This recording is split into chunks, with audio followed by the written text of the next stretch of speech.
살펴봤습니다. 이제 앞으로 저 여러분이 만나게 될 이야기는 다른 복음서에서는 전해주지 않는 누가복음에서만 등장하는 예수님의 유아기, 예수님의 성장기입니다. 누가복음은 그냥 쓰여진 책이 아니고 일종의 전략을 가지고 쓰여진 책입니다. 그 전략은 무엇일까요? 그 전략은 모든 일을 근원부터 자세히 살펴 차례대로, 이거예요. 모든 일을 근원부터 자세히 살펴 차례대로. 누가복음이 저 여러분에게 보여주는 예수님의 이야기는 모든 일을 근원부터 자세히 살펴 차례대로 전해주고 있다는 것이 굉장히 중요한 것입니다. 그렇기 때문에 우리가 알지 못했던 예수님의 많은 이야기들을 누가복음에서만 다루어주고 있는 경우가 아주 많다는 것이지요. 특별히 오늘 여러분에게 들려드리는 오늘 이 이야기는 저와 여러분에게 있어서는 어떻게 보면 그렇게 크게 와닿지 않는 이야기가 될 수도 있습니다. 그러나 그럼에도 불구하고 이 이야기가 기록되어 있고 저와 여러분에게 오늘 들려주는 굉장히 중요한 이유는 이 이야기에는 저와 여러분이 꼭 들어야 하는 중요한 교훈이 담겨 있기 때문에 그렇습니다. 그 중요한 교훈은 다른 것이 아닌 바로 율법 혹은 형식과 관련된 교훈이라 할 수 있습니다. 결론적으로 먼저 말씀을 드리자면 율법, 형식은 없어져야 할 것이 결코 아닙니다. 율법과 형식을 어떻게 지켜나가느냐가 굉장히 중요한 문제가 된다는 것이지, 율법과 형식을 없애는 것만으로 그것이 복음적이거나 그것이 더 예수님의 뜻에 부합한다 하는 것은 결코 아니라는 점을 우리가 오늘 이 말씀을 통해서 생각해 보기를 원합니다. 제가 어릴 적에 운동을 잘했습니다. 너무 의외지요? 네, 어릴 적에 제가 운동을 잘했는데 제가 특별히 잘하는 것은 무엇이었냐면은 저는 폼이 좋았어요. 폼이 좋았어요. 체육 선생님들마다 저를 칭찬했어요. 제가 배구하는 모습을 보면서 체육 선생님들이 뭐라 그랬냐면은 너는 여기 있을 사람이 아니라 태릉 선수촌에 가 있을 사람이다. 근데 막상 경기에 나가면 잘 못했어요. 그래도 늘 체육 점수가 늘 높았습니다. 왜요?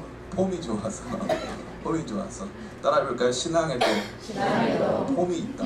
네, 신앙에도 폼이 있어요. 그래서 폼이 좋아야 돼요. 폼생 폼사라고 하지 않습니까? 그래서 좋은 폼을 가진 신앙인이 굉장히 중요하고 또 좋은 신앙인이 될 수 있습니다. 오늘 이 말씀이 저와 여러분에게 그것을 강하게 보여주고 있습니다. 과연 어떠한지 오늘 본문의 말씀을 통해서 함께 생각해 보기를 간절히 원합니다. 오늘 본문을 통해 제가 여러분과 나누기를 원하는 점은 특별히 첫 번째로 참된 경건은 형식을 버리지 않았다라는 것입니다. 오늘 본문에서는 마리아와 요셉이 율법을 따라 행동한 내용이 많이 등장하고 있습니다. 오늘 본문의 말씀 함께 같이 보기를 원하는데요. 특별히 22절 보니까 모세의 법대로라고 되어 있습니다. 23절에도 보니까 이는 주의 율법에 쓴바. 24절에 또 주의 율법에 말씀하신 대로. 앞에 20절 말씀도 동일하게 사실은 이 유대인의 율법에 따르는 할례를 예수님께서 받으셨음을 본문의 말씀은 정확하게 보여주고 있는 것입니다. 마리아와 요셉은 당시 유대인 가정에서 아이가 태어나면 해야 하는 규례들을 빠짐없이 행하고 있습니다. 그러한 과정에서 특별히 오늘 본문은 두 가지 중요한 예식이 드러나는데요. 첫 번째는 바로 아기를 하나님께 올려드리는 의식입니다. 이것을 잘 이해하기 위해서는 오늘 본문의 말씀 우리 23절 말씀 같이 한번 읽어봤으면 좋겠습니다. 시작. 이는 주의 율법에 쓴 바 첫해 처음 난 남자마다 주의 거룩한 자라 하리라 한 대로 아기를 주께 드리고. 아멘. 왜 예루살렘에 올라가서 율법대로 행했느냐? 그것은 아기를 주께 드리기 위함이었다는 것이죠. 그것은 출애굽기 13장 1절과 2절에 잘 나와 있습니다. 한번 같이 읽어볼까요? 앞에 화면이 준비되어 있습니다. 시작. 여호와께서 모세에게 일러 이르시되 이스라엘 자손 중에서 사람이나 짐승을 막론하고 태에서 처음 난 모든 것을 다 거룩히 구별하여 내게 돌리라. 이는 내 것이니라 하시니라. 아멘. 하나님께서 처음 난 모든 것을 구별하여 하나님께 돌려라 라고 말씀하셨기 때문에 이 자기에게 태어난 이 아기 예수님을 하나님께 드리는 거룩한 예식을 수행하고자 이들이 예루살렘에 올라가서 율법에 따라서 여러 가지 일들을 행하고 있는 것입니다. 두 번째로는 마리아의 정결례, 다시 말해서 마리아가 다시 하나님 앞에 설 수 있는 자격과 조건을 갖추기 위한 일들을 행하기 위해 이들은 예루살렘에 올라갔습니다. 오늘 말씀의 22절입니다. 같이 한번 읽어볼까요? 시작. 모세의 법대로 정결례식의 날이 참에 아기를 데리고 예루살렘에 올라가니. 또 24절 말씀 같이 한번 응원합니다. 시작. 또 주의 율법에 말씀하신 대로 산비둘기 한 쌍이나 혹은 어린 집 비둘기 둘로 제사하려 하니라. 아멘. 이 본문의 내용만 읽어서는 이것이 마리아만을 위한 것인지를 우리가 알기가 어렵습니다. 그런데 오늘 레위기 말씀, 성경 읽다 보면 위기를 만나는데 그게 바로 레위기입니다. 그래서 성경 읽기의 위기, 레위기 12장 3절부터 8절까지 말씀입니다. 같이 한번 읽었으면 좋겠습니다. 시작. 여덟째 날에는 그 아이의 포피를 뺄 것이요 그 여인은 아직도 33일을 지내야 사년이 깨끗하리니 정결하게 되는 기한이 차기 전에는 성물을 만지지도 말며 성소에 들어가지도 말 것이며 여자를 낳으면 그는 2일 동안 부정하리니 월경할 때와 같을 것이며 사년이 깨끗하게 되면 66일을 지내야 하리라. 아들이나 딸이나 정결하게 되는 기한이 차면 그 여인은 번제를 위하여 1년 된 어린 양을 가져가고 속죄제를 위하여 집비둘기나 산비둘기를 회막 문 제사장에게로 가져갈 것이요 제사장은 그것을 여호와 앞에 드려서 그 여인을 위하여 속죄할지니 그리하면 사년이 깨끗하리라. 이는 아들이나 딸을 생성한 여인에게 대한 규례니라. 그 여인이 어린 양을 바치기에 힘이 미치지 못하면 산비둘기 2마리나 집비둘기 새끼 2마리를 가져다가 하나는 번제물로 하나는 속죄제물로 삼을 것이요 제사장은 그를 위하여 속죄할지니 그가 정결하리라. 아멘. 여기서 말하는 그는 그 여인을 말하는 것입니다. 그 여인이 자신의 이 부정함은 더티가 아니라 unclean이에요. 다시 말해서 하나님 앞에 설 수 있는 자격을 상실한 이런 뜻이죠. 그래서 하나님 앞에 다시 서기 위해서, 하나님 앞에 다시 예배하기 위해서 이 여인이 해야 할 율법적인 절차가 있었다는 것이고, 마리아가 그 절차를 지키기 위해 예루살렘에 올라갔다는 것을 우리는 분명히 볼 수 있습니다. 이러한 가운데 우리는 이들이 이렇게 예배했다, 이들이 율법을 지켰다 하는 것을 넘어서서 한 가지 중요한 이들의 상황을 엿볼 수가 있는데, 그것은 그들이 가난했다는 것입니다. 오늘 본문의 24절 보니까 이렇게 돼 있어요. 이는 주의 율법에 또 주의 율법에 말씀하신 대로 산비둘기 한 쌍이나 혹은 집비둘기 둘로 제사하려 함이더라. 원래는 이 어린 양 한 마리와 비둘기 한 마리로 이 예배를 드려야 하는데, 너무 가난할 경우에는 집비둘기 한 쌍, 산비둘기 한 쌍 혹은 집비둘기 2마리로 예배 드리게 되어 있습니다. 그렇기 때문에 이들이 오늘 가서 예배드리는 내용은 어린 양이 포함되어 있지 않기 때문에 이들이 어린 양을 바칠 수 있는 경제적인 수준이 없었음을 보여주고 있는 것입니다. 이들은 어린 양을 바칠 수 있는 경제적인 수준이 없었고, 나이도 너무 어렸고, 그럼에도 불구하고 아이를 낳고 율법의 규례대로 모든 것들을 완전히 행하기 위해서 최선을 다했다는 것입니다. 그런데 더 놀라운 것은 뭘까요? 이것을 기록해주는 저자 누가는 유대인이 아니고 이방인이었다는 사실이죠. 마태도 유대인, 마가도 유대인, 요한도 유대인이에요. 유대인에게는 율법이 익숙하고 율법이 중요한 것입니다. 그러나 이방인들에게는 율법이 익숙하거나 중요한 것이 결코 아님에도 불구하고 누가가 제시하는 경건한 예수님의 부모의 모습에서는 율법을 철저히 또 최선을 다해서 준수하는 모습이 등장하고 있다는 것입니다. 다시 말해서 율법에 대해서는 큰 지식이 없고, 율법에 대해서는 어떠한 의무감이나 강제적인 삶의 내용을 가지고 있지 못한 이방인 누가가 보기에도 이들이 지킨 율법의 내용, 이들이 최선을 다해서 만들어 가려고 했었던 율법적 형식은 참으로 아름답고 좋은 모습이었다는 것입니다. 제가 오늘 이 말씀을 여러분과 함께 나누는 가운데 이러한 모습이 우리 가운데 있어야 함을 저는 다시 한번 깊이 강조하여 드리고 싶습니다. 기쁨의 교회는 청년이 많습니다. 기쁨의 교회에 120명에서 140명까지 성도님들이 출석하는데 그 중에 한 90여 명 정도가 청년들입니다. 감사하게도 후암동 전 지역에서 우리 기쁨의 교회처럼 청년들이 많이 출석하는 교회는 없습니다. 기쁨의 교회가 후암동에서 가장 청년부가 많은 교회라 할 수 있는데요. 기쁨의 교회가 청년들이 많고, 또 겉으로 보기에는 커피숍처럼 생겼고, 또 목사님도 젊고 하다 보니까 사람들이 봤을 때 기쁨의 교회 가면 왠지 굉장히 자유롭고, 예배 시간에도 막 기타 치고 이렇게 할 것 같은 마음이 많이 들지 않습니다. 실제로 기타도 치고 더 많은 걸 치고 싶어요. 그런데 그럼에도 불구하고 이렇게 조이풀 콰이어 인원도 적지만 언제 없어질지 모르는 이 조이풀 콰이어로 성가대 찬양도 하고 성시 교독도 하고 사도신경도 하는 우리 기쁨의 교회는 왜 이런 모습일까요? 왜 이런 모습일까요? 그것은 다른 것이 아니라 기쁨의 교회는 형식 그 자체를 죄악시하거나 형식 그 자체를 구태의연한 것으로 여기지 않기 때문에 그렇습니다. 마치 이방인 누가가 보기에 형식과는 무관한 이방인 누가가 보기에 율법적인 열심을 가지고 비록 가난하지만 자신들이 드릴 수 있는 최선으로 하나님 앞에서 제사하고 있는 하나님 앞에서 율법을 준수하고 있는 마리아와 요셉의 모습이 너무 경건하고 아름다운 것처럼 형식 그 자체의 문제가 아니라 형식을 지키는 우리 자신의 태도와 우리 자신의 의미 부여가 문제가 있기 때문에 그 형식에 문제가 발생할 때가 아주 많다는 것입니다. 경건은 결코 형식을 외면하지 않습니다. 형식은 뭘까요? 형식은 그릇입니다. 내용은 뭘까요? 의미는 뭘까요? 의미는 그 안에 담기는 바로 내용물이라 할 수 있습니다. 제가 예전에 팥빙수를 먹으러 간 적이 있습니다. 여러분 팥빙수 드시고 싶으시죠? 팥빙수를 먹으러 간 적이 있어요. 팥빙수를 먹으러 갔는데 팥빙수 그릇이 이렇게 이 경사면이 있는 그릇을 줬어요. 한쪽은 높고 한쪽은 낮은 그릇을 준 것이죠.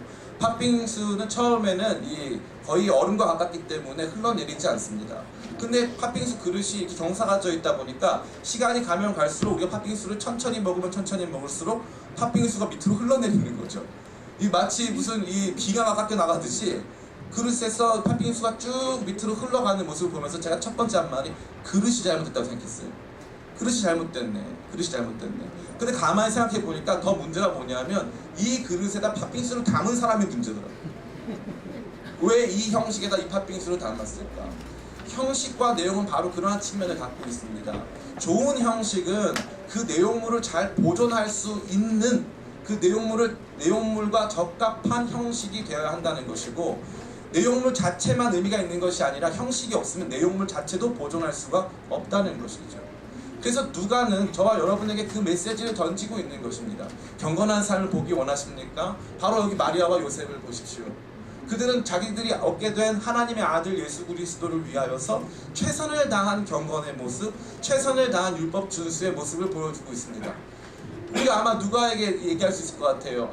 누가, 당신은 이제 신약시대에 속한 사람 아니요.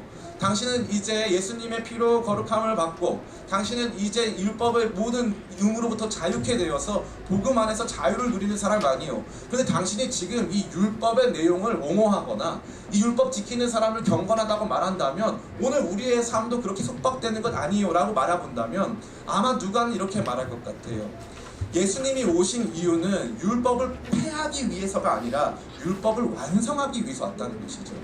다시 말해서 모든 형식을 다 파괴하고 형식 같은 건 다 중요하지 않고 내 마음만 중요하고 마음으로 주님을 섬기면 된다라고 하는 것이 아니라 우리의 모든 형식을 참다롭게 만들고 하나님 앞에 나아갈 수 있는 우리 형식의 근거를 마련하기 위해 예수님이 오신 것이다. 그것을 아마 누가가 저와 여러분에게 말씀하실 것입니다. 오늘 한국교회의 문제는 무엇일까요? 다른 것이 아니라 바로 신앙 개인주의에 있습니다. 이 신앙 개인주의는 무엇이냐 하면 교회라는 형식, 예배라는 형식, 헌금과 봉사, 여러가지 교제라는 형식보다 내가 하나님과 교통하고 내가 하나님의 말씀을 깨닫고 내가 그렇게 살아가는 것이 더 중요하다는 것이죠. 이 신앙 개인주의는 우리로 하여금 새로운 사회 현상을 만들었는데, 종교사회 현상을 만들었는데 그것은 바로 가나안 교회 현상입니다. 그것은 가나안, 안나가를 뒤집어서 말하면 가나안이 되는 것이죠. 교회 안 나가, 나 교회 갈 필요 없어, 교회 안 가도 구원받아, 헌금 안 해도 구원받아, 예배 안 드려도 구원받아. 예, 맞습니다. 교회 안 가도 구원받고 헌금 안 해도 구원받고 예배 안 드려도 구원받습니다. 사실입니다.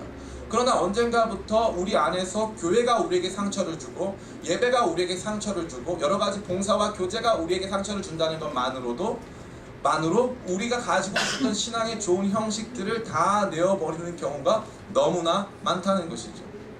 수많은 성도들, 대한민국 성도들이 지금 2015년 인구 센서스에 따르면 대략 900만 명이 넘고 1000만 명에 육박하는데 1000만 명 중에 200만 명 가까운 성도들은 교회에 출석하지 않고 텔레비전이나 여러 가지 매체를 통해서 혼자 예배드리고 있다는 것입니다. 형식은 다 내려놓고 복음만 취하면 된다. 내용만 있으면 된다. 제가 말씀드렸죠. 형식은 그릇입니다. 내용을 담는 그릇. 그릇이 없으면 내용마저 사라지거나 내용마저 부패하거나 내용마저 운반할 수 없는 상태가 된다는 것이죠. 수많은 이 성도님들 안에 이러한 내용들이 너무 많습니다. 저는 특별히 제가 청년들이 많은 교회의 담임 목사로서 느끼는 부담감 중 하나는 무엇이냐면 청년들에게 형식의 아름다움을 가르쳐 주고 싶다는 것입니다. 형식의 아름다움. 다시 말해서 교회 나올 때 우리가 가지고 있는 갖출 수 있는 최선의 모습으로 나와서 하나님 앞에 참되고 온전한 예배를 드리는 것이죠. 많은 청년들이 예배 시간에 정시에 나오지 않습니다. 예배 시간 정시에 나오지 않는 것뿐만 아니라 우리 청년들이 이 헌금을 준비해서 드리는 경우가 거의 없습니다. 헌금을 하라는 설교가 아니라 헌금을 할 거라면 준비해서 하라는 것입니다. 헌금을 할 거라면 미리 준비해서. 그런데 우리 안에는 그러한 형식에 대한 마음이 없기 때문에 형식이 뭐 중요해? 내 마음대로 하면 되지. 내가 원할 때 하면 되지. 이러한 경우가 아주 많다는 것이죠. 어떤 교회가 최근에 헌금 없는 주일을 선포했습니다. 그 주일에는 헌금하지 말고 자기가 원하는 대로 원하는 데 가서 헌금을 하거나 원하는 단체를 돕거나 원하는 개인을 돕자 하는 것이죠. 제가 그때 SNS에 이런 글을 올렸어요. 헌금 없는 주일만 하지 마시고 예배 없는 주일도 하시지요. 예배 없는 주일만 하지 마시고 아예 공동체를 다 흩으시면 되겠네요. 그런 생각이 들었어요. 무슨 말입니까? 우리 안에서 조금씩 모든 신앙의 주체가 나고 모든 신앙의 중심이 나여서 내가 어떻게 지켜나가야 할 형식이나 지켜나가야 할 어떠한 절차나 방법이 없다고 스스로 여기고 생각한다면 우리의 신앙은 조만간 파멸적으로 우리의 신앙은 조만간 해체적인 방식으로 나아갈 수밖에 없다는 것입니다. 그래서 제가 이 여러 가지 부분에도 불구하고 오전 예배를 이렇게 격식 있고 품격 있게 드리는 여러 가지 이유 중에 하나가 바로 그것입니다. 오늘 우리 기쁨의 교회뿐만 아니라 한국 교회가 회복해야 되는 예배의 내용, 또 교회의 내용 중에 하나는 바른 형식을 갖는 것입니다. 형식과 관련된 예수님의 중요한 메시지가 있어 여러분과 함께 나누기를 원합니다. 누가복음 11장 42절 말씀입니다. 누가복음 11장 42절 같이 한번 읽어볼까요? 시작. 하리스일진저 너희 바리새인이여 너희가 박하와 분향과 모든 채소의 11조는 드리되 공의와 하나님께 대한 사랑은 버리도다. 그러나 이것도 행하고 저것도 버리지 말아야 할지니라. 아멘.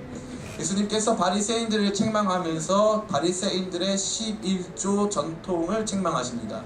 바리새인들의 11조 전통에는 박하와 운향과 모든 채소의 11조가 담겨 있습니다.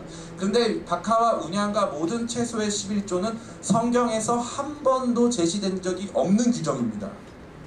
이해가 되세요? 성경에서는 하나님이 한 번도 명령한 적이 없다 이거예요. 박하와 운향과 채소에는 11조 할 필요 없다. 혹은 하나님은 언급한 적 없다 이거죠. 그런데 이 바리새인들의 열심은 대단했습니다. 그들이 형식을 만들어낸 거죠. 없는 형식, 하나님께서 요구하지도 않은 형식을 그들이 만들어냈는데 그것은 우리가 평상시에 사용하는 여러 가지 양념이나 여러 가지 향신료도 다 11조를 따로 드리자 하는 아주 귀한 마음이었다는 것이죠. 예수님 뭐라고 하십니까? 니네 박하와 운향과 채소에는 11조 규정이 없으니까 하지 마라고 말씀하십니까? 아닙니다. 너네 아예 11조 하지 마. 앞으로는 11조 없앨 거야 라고 말씀하십니까? 아닙니다. 뭐라고 말씀하십니까?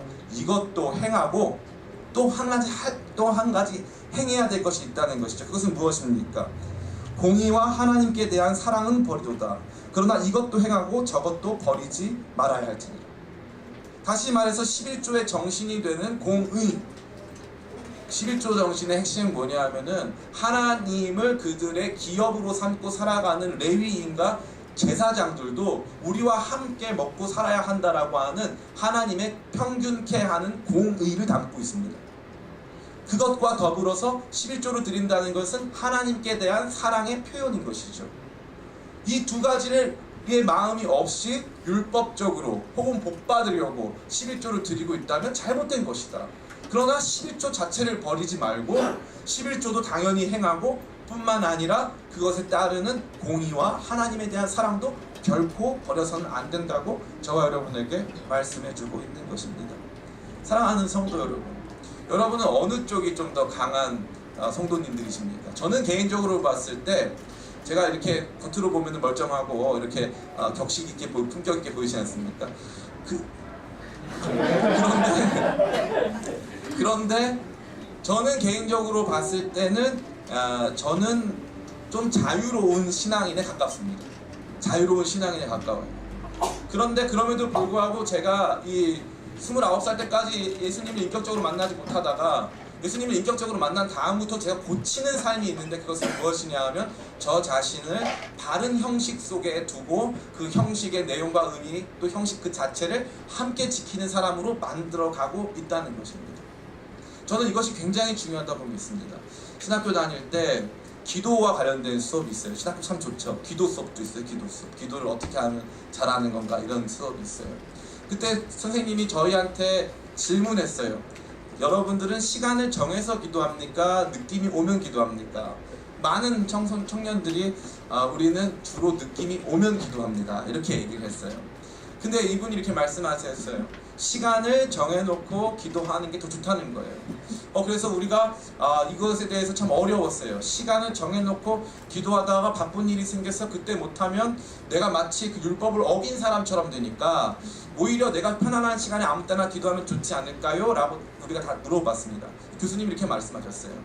시간을 정해놓고 하나님께 기도하되 그 시간을 지킬 수 없는 상황이 도래하면 그 시간에 잠깐 눈을 감고 하나님, 원래 오늘 아침 9시에 기도드리기로 했는데 제가 바쁜 일이 있어서 이따가 3시에 기도드리겠습니다 라고 말씀드리라는 거예요. 제가 이 말씀을 듣고 큰 충격을 받았어요. 그동안 제 모든 신앙의 중심에는 제가 있었거든요. 내가 편할 때 내가 원하는 방식으로 내가 잘 되는 걸로 기도하자. 근데 이분이 가르쳐 주신 것은 무엇이냐 하면, 신앙은 어떠한 큰 체계이며 질서고 형식이기 때문에 우리의 삶의 중요한 순간과 시간 속에 하나님께 마땅히 먼저 드려야 할 것이 있다는 것입니다. 마땅히 먼저 드려야 하는 그 시간을 드릴 때 안 될 경우에 하나님 인격이시기 때문에 그 형식을 무시했다고 하나님이 너는 9시에 기도 안 했으니까 내가 너한테 엄벌을 내리겠다, 이런 하나님이 아니라는 것이죠. 절대 그런 하나님이 아니라는 거예요. 그래서 하나님을 인격적으로 여기고 하나님 앞에 나아가서 하나님, 제가 이 시간에는 기도를 못하겠으니 언제 나와서 다시 기도 드리겠습니다 하고 하나님과 거룩한 교제와 교통을 하라는 것입니다. 그때 제가 무엇을 체험했냐 하면, 형식과 내용의 균형을 갖춘 신앙이 저렇게 멋있구나 하는 것을 발견했다는 거죠. 형식의 신앙은 마치 인격이 없는 것 같아 보이고, 내용으로 충만한 신앙, 형식이 없는 신앙은 마치 질서가 없는 것 같아 보이는데, 사실은 이 두 개를 하나로 묶을 때 더 아름답고 복된 신앙의 모습이 나타난다는 것입니다. 사랑하는 성도 여러분, 저는 여러분들의 기도 생활을 알고 싶지도 않고 또 어떤 의미에서 여러분을 방해하고 싶지도 않습니다.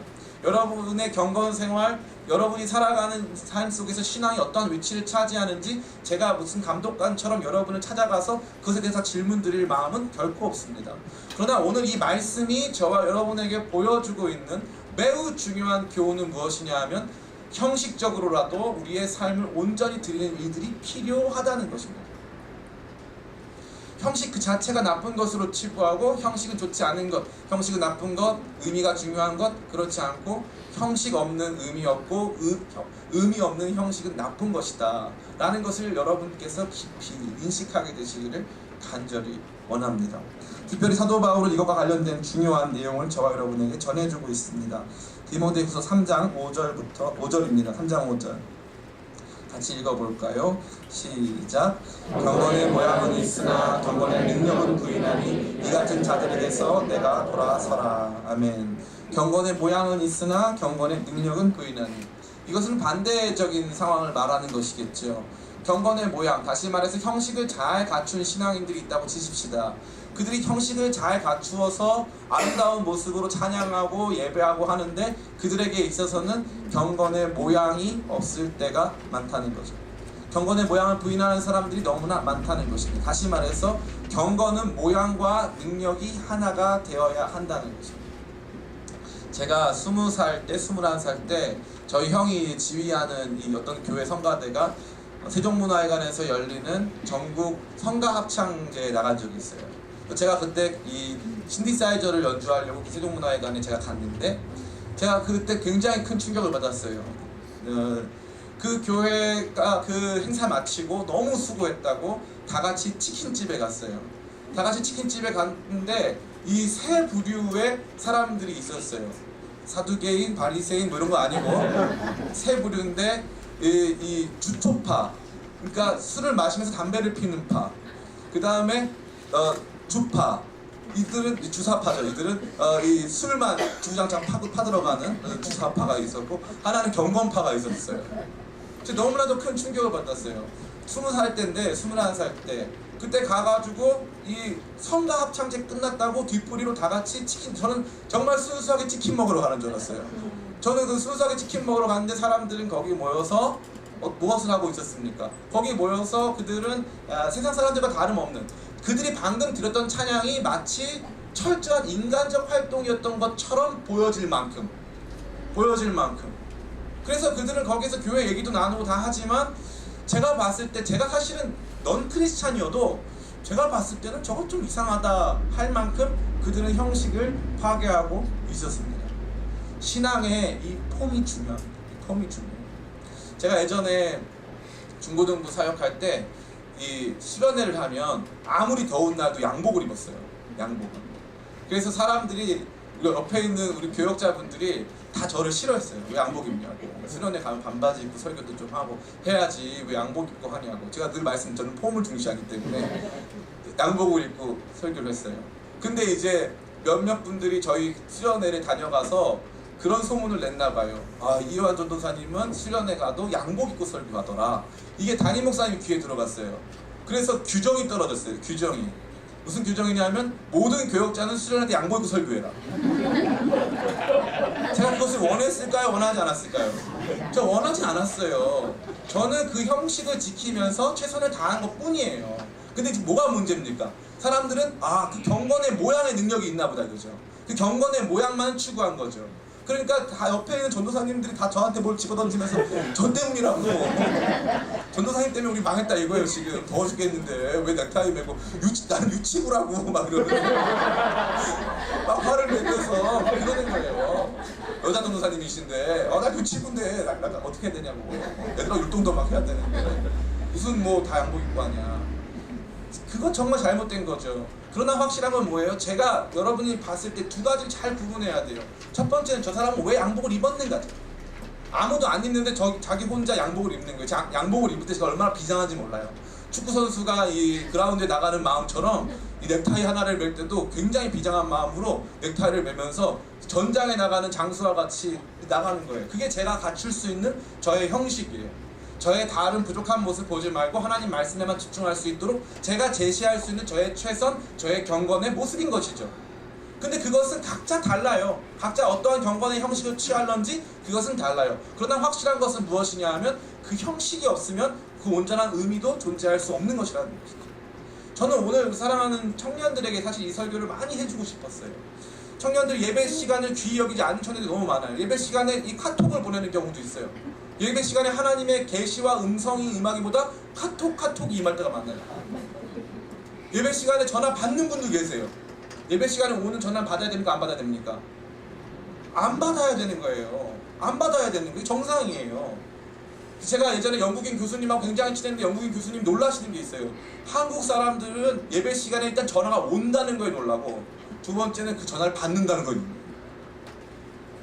굉장히 놀라운 일이라는 것이죠. 그럼 뭘 보여준다는 거예요? 이 예배가 하나님도 중요하지만 나도 중요하다는 거예요. 내 문제가 너무 중요하다는 거죠.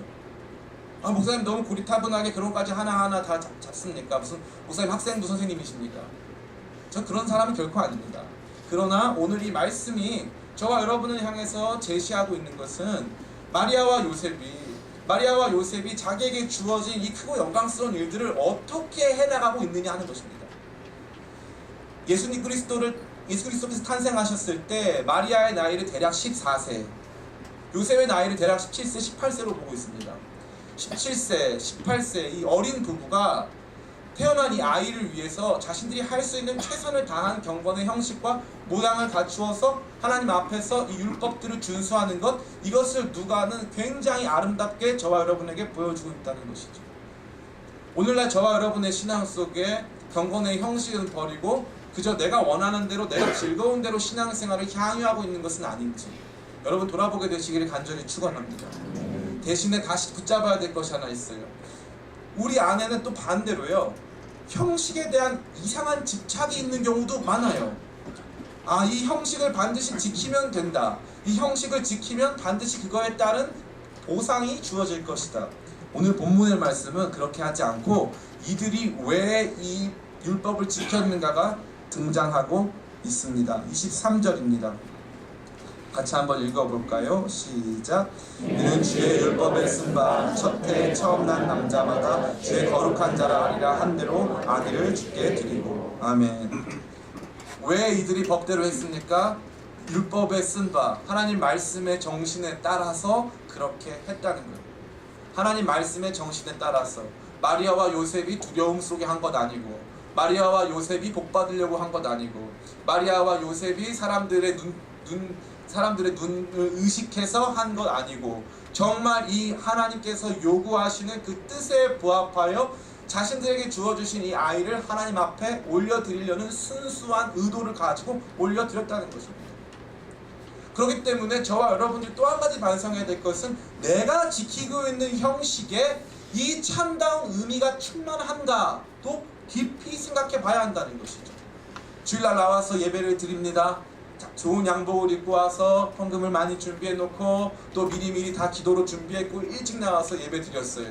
그런데 그 안에 그 어떤 생명력도 없고 예배 드림 속에 하나님과의 거룩한 교제 교통도 없고 예배가 무슨 의미인지도 알지 못한 채 그저 시간만 때우고 돌아갔다. 그것은 하나님께서 기뻐하실 만한 예배일까요? 그렇지 않습니다. 구약 성경에는 하나님께서 그러한 예배를 질타하시고 그러한 예배에 대해서 혐오스럽게 여기신다는 구절이 너무나도 많이 등장합니다. 그렇기 때문에 우리는 이 두 가지의 균형 속에 놓여져 있는 것입니다. 형식을 아예 버릴 것이냐, 아니면 형식만 지킬 것이냐, 그렇지 않다는 것이죠. 형식을 버리지도 않고 형식의 내용을 충만하게 담아서 형식을 온전히 지켜나가는 예배와 삶이 우리를 구성하는 참된 경건이 된다는 것입니다. 참된 경건이라는 건 한마디로 뭔지 아세요? 따라해볼까요? 하나님 눈에 보시기 좋았더라. 하나님 보시기에 좋은 것은 형식 다 버리고 내가 원하는 대로 내가 마음대로 예배하는 그런 것 결코 아닙니다. 하나님 눈에 보기 좋은 예배, 좋은 경건은 뭐 이 형식은 다 형식만 다 지켜낸다고 좋은 예배라고 스스로를 증명하는 것이 결코 아닙니다. 주님께서 말씀하신 것처럼 이것도 행하고 저것도 버리지 말아야 합니다.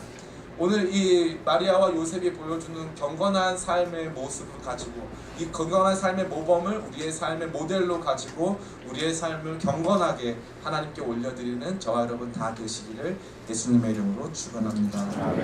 같이